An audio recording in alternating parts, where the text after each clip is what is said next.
तो hello and welcome back to my channel. I am doctor Prachi और आज के इस वीडियो में हम पढ़ेंगे ESR के बारे में, that is erythrocyte sedimentation rate के बारे में।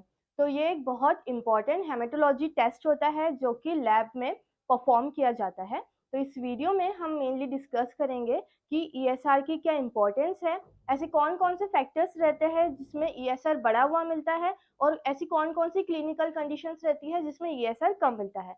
तो फर्स्टली हम स्टार्ट करेंगे डेफिनेशन से। ESR क्या होता है? ESR एक ब्लड टेस्ट है, एक हिमेटोलॉजी टेस्ट है जो कि मेजर करता है कि कितनी जल्दी आपकी आरबीसीज जो है वो टेस्ट ट्यूब के अंदर सेटल डाउन कर रहे हैं। ठीक है, उसका रेट हम देखते हैं। तो डेफिनेशन देखते हैं। ESR is a blood test that measures how quickly your erythrocytes are settling at the bottom of the test tube that contains blood sample. ठीक है, एक ब्लड सैंपल लेते हैं हम टेस्ट ट्यूब में और ये टेस्ट ट्यूब के अंदर हम एंटीकोएगुलेंट ऐड करके रखते हैं ताकि जो ब्लड है वो जम ना जाए।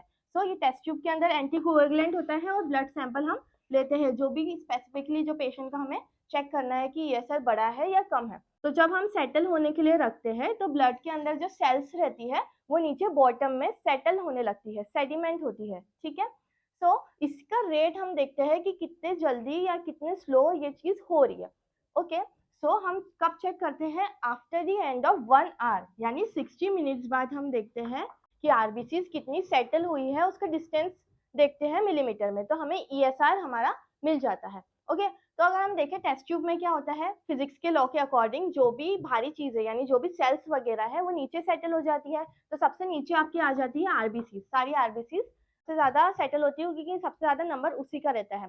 4.5 मिलियंस ऑफ आरबीसी रहती है एक क्यूबिक एमएम ब्लड के अंदर। फिर उसके ऊपर एक बफी कोट बनता है। ठीक है, ये बफी कोट के अंदर क्या रहता है? WBCs और प्लेटलेट्स प्रेजेंट रहती है। और जो सबसे ऊपर है यानी जो सुपरनेंट फ्लूइड है जो कि सबसे हल्का है वो क्या रहता है? आपका प्लाज्मा, जिसमें मेन कंटेंट क्या रहता है? वाटर का रहता है। ओके, सो ये तो हमने बात करी कि ESR कैसे मेजर करते हैं। अब हम बात करते हैं मेथड्स की, कौन कौन से मेथड्स होते हैं। तो दो मेन मेथड्स होते हैं। First is Westergren's method and second is Wintrobe's method. तो इनमें जो ज्यादा स्पेसिफिक रहता है वो वेस्टरग्रीन्स मेथड रहता है। तो नॉर्मल वैल्यू आपको याद रखनी होगी। वेस्टरग्रीन्स में मेल्स में अगर देखें हम तो नॉर्मल ESR कितना होता है? 0 से 7 मिलीमीटर पर आर और फीमेल्स में 0 से 14 मिलीमीटर पर आर। ओके, और विंट्रोप्स में मेल में ESR की वैल्यू कितनी रहती है? 0 से 10 मिलीमीटर पर आर एंड फीमेल्स में 0 से 20 मिलीमीटर पर आर। ठीक है, ये तो बेसिक बेसिक हमने पढ़ा। अभी मेनली हम डिस्कस करने वाले हैं कि कौन कौन से ऐसी क्लिनिकल कंडीशंस रहती है, कौन कौन से ऐसे फैक्टर्स रहते हैं जिसमें ESR आपका बढ़ा हुआ मिलता है या ESR आपका कम मिलता है, और क्लिनिकल कंडीशन में क्या इसकी इंपॉर्टेंस है और हमें क्या क्या पता होना चाहिए बेसिकली। ओके, सो अब ये सेडिमेंट हो क्यों रही है? सबसे ज्यादा डिपेंड करता है कि रोलेक्स फॉर्मेशन पे। रोलेक्स फॉर्मेशन एक आरबीसीज की टेंडेंसी होती है, नॉर्मली वो बायकॉन्केव शेप्स की होती है, बायकॉन्केव शेप की आरबीसी होती है। तो जब हम इसको सेडिमेंट होने के लिए रखते हैं, जैसे ये आपने देखा, ये ट्यूब के अंदर आप माइक्रोस्कोप से देखेंगे सेल, तो ये ऐसी अलग अलग आपको दिख रही है बायकॉन्केव शेप की। लेकिन रोलेक्स फॉर्मेशन क्या है? ये ऐसी इकट्ठी हो जाती है एक के नीचे एक, तो इसे हम क्या कहते हैं? रोलेक्स फॉर्मेशन कहते हैं। तो जितना ज्यादा रोलेक्स फॉर्मेशन होगा उतनी जल्दी वो सेटल होगी और उतना ज्यादा ESR होगा। तो ये जो रोलेक्स फॉर्मेशन है ये कब बढ़ता है? जब बॉडी में कोई इन्फेक्शन हो जाए या इन्फ्लामेशन की कंडीशन हो। तो इन सारी कंडीशन में रोलेक्स फॉर्मेशन इंक्रीज हो जाता है जिसके कारण ESR भी इंक्रीज हो जाता है। नेक्स्ट हम पढ़ेंगे कि ऐसे कौन कौन से कॉजेस है जिसमें ESR बढ़ा हुआ मिलता है और ऐसे कौन से कॉजेस है जिसमें ESR कम मिलता है। तो इसका बेसिक सा कंसेप्ट ये है कि जब ब्लड के अंदर सेल्स कम रहेगी तो ESR आपका बढ़ा हुआ मिलेगा।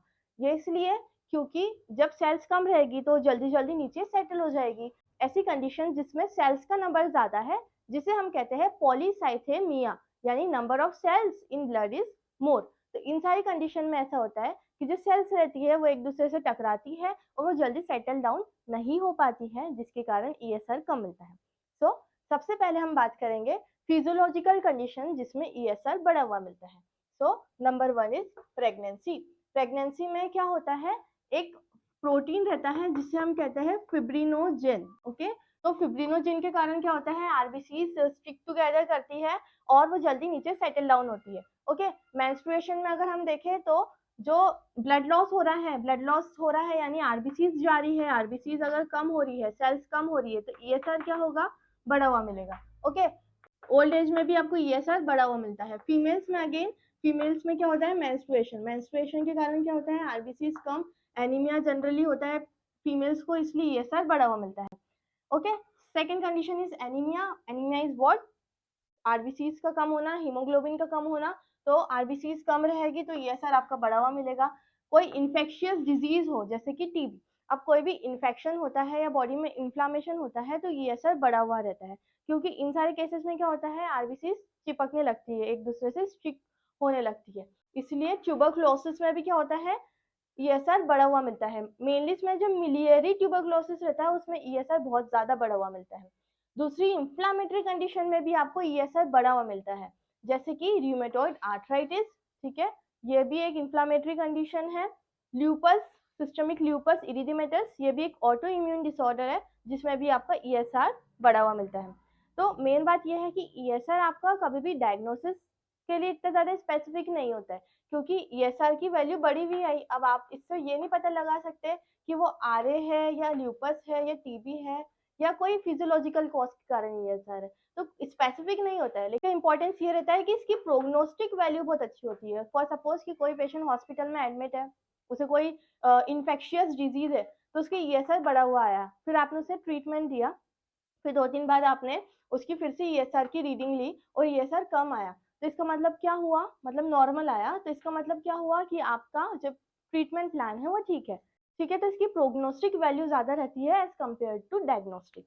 ओके, इसके अलावा अगर प्लाज्मा में फिब्रिनोजिन बढ़ा हुआ हो तो ईएसआर बढ़ा हुआ रहेगा। अगर प्लाज्मा में ग्लोबुलिन बढ़ा है तो ईएसआर बढ़ा हुआ रहेगा। कोलेस्ट्रॉल बढ़ा है तो ईएसआर बढ़ा हुआ रहेगा। ओके, तो ये हमने बात करी ऐसे कौन कौन से कॉजेज जिसमें ईएसआर बढ़ा हुआ रहता है। नेक्स्ट हम पढ़ेंगे ऐसे कौन से कॉजेज है जिसमें ईएसआर कम होता है। तो number 1 is physiological cause. Okay, तो न्यूबॉर्न में क्या होता है, आरबीसीज बहुत सारी होती है, सारी सेल्स बहुत ज्यादा होती है, जिसे हम क्या कहते हैं, पॉलीसाइथेमिया।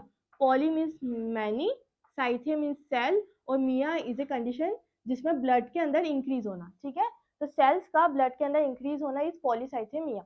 तो इसमें भी क्या हो रहा है कि सेल्स बहुत ज्यादा हो रही है, अब वो रोलेक्स फॉर्मेशन होने नहीं दे रही है, जिसके कारण टेस्ट ट्यूब में वो सेटल डाउन नहीं हो रही है जल्दी से। Okay, second is congenital स्पिरोसाइटोसिस।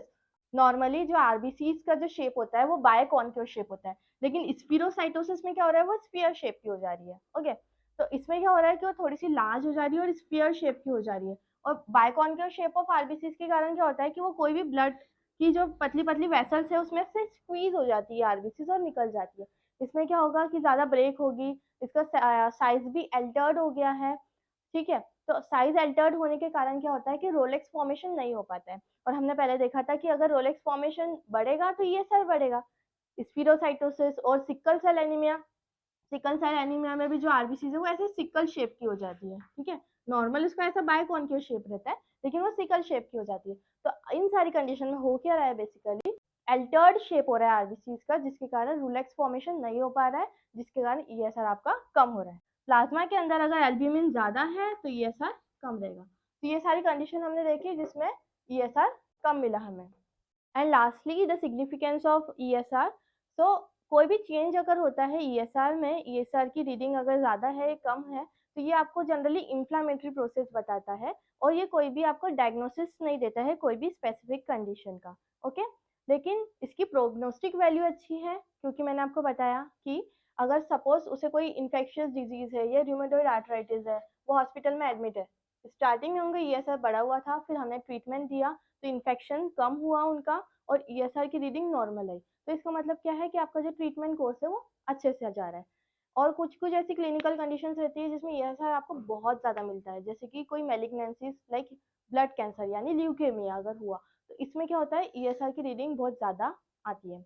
So this is all about ESR. I hope you understood the topic. Do like, share, subscribe to my channel. I'm Dr. Prachi and thank you so much for watching.